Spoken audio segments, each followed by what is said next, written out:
Hello everybody, welcome to the channel. If you haven't clicked subscribe yet and you like mucking around with old cars and bikes and building stuff, subscribe, well worth it. Look at the other videos after you've seen this one. But for now, last night we had a barbecue at home, one of those little, those dinky disposable barbecues. I actually quite like them because if you're going out anywhere with them, they're sealed, all the coal's in there, there's no mesh, you haven't got to clean it. They're a great little thing.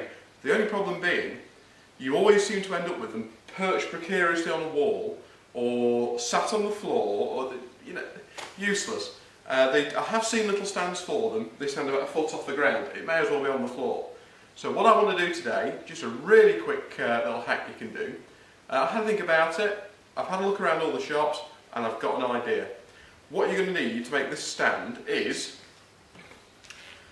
an old garden fork. This one, the handle's rotten. You're going to need some steel box. This is, what is this one? Let's have a look. A pair of verniers here a minute ago. Oh, whatever. That's about 25mm box. Two pieces. One that'll stand like that, and one that'll stand like that to make like a T. And then, while you're at the steel place, you need about this much. This is what? 70mm that fits in the centre, just so it'll lock in. The other thing you're going to need, which I haven't got yet, I'm going to go to the shop and pick a pair up. If you go to Wilco's, anywhere like that, they do baking trays like roast potatoes. Get a couple of them. If you grab a barbecue at the same time, you'll find that one of them fits really nicely. It's got like a 15-20mm gap all the way round, and it can't slide out. It's a perfect fit. It was almost like it was designed for it. So what we're going to do, I'm going to cut the end off of this fork, so I've just got the prongs, and I'm going to weld it on the end of here. There is a way you couldn't bolt it, but if you know somebody who can weld, or if you can weld yourself, it's no big deal. Weld the fork to the end of there. So what you've basically now got is a fork made out of box section. So the idea is, you turn up, you put this in and put that in. That gives you a nice solid pole then. And then with this, you're going to weld that small piece of steel straight in the centre of this. That will then slot into there. You're going to have your two baking trays, one there, one there. You can put a barbecue in each one, or just one if you want to. And that's it. It's just going to stand upright, you can light it at the right height for cooking on, and can't catch anything on fire, so it's really safe like that. Keeps it off the ground. The cat's not going to go and try and lick it. I don't see any reason why that won't work. Give me a minute, I'm going to cut this whole fork up, and we'll get welding to it. Sounds good. Okay, so we've got the end of the fork cut off now, got the bar sat on top of it. I've kind of got the PPE on, so I'm just going to weld around that quick, and then the next thing's going to be to weld the thing in the centre of that. So this will probably be a sped up bit of video.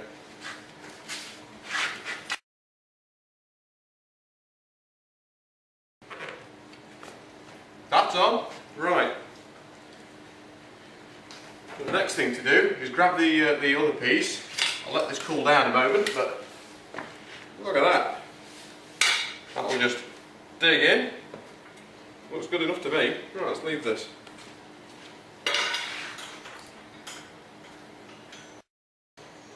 Done. Okay, I think what I'll do now, this will cool off just for a minute. I'll take it outside with the camera and we'll have a quick play with it. Okay, I've come outside now, so there's the fork piece all welded up.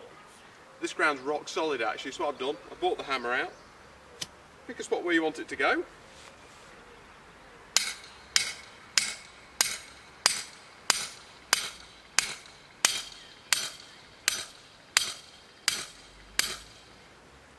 sure it's level. That looks good. Get your other bit.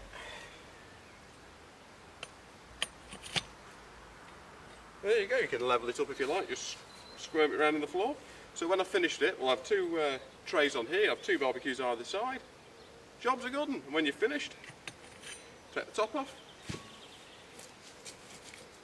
and it'll lift out. Sounds good to me.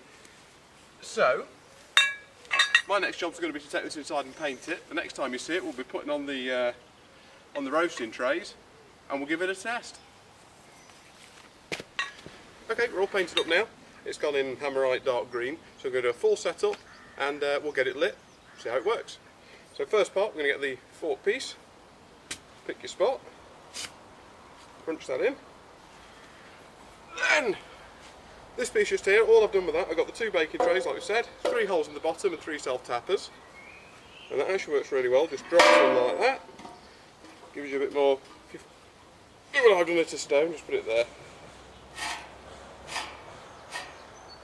Perfect, nice solid working base, make sure it's level.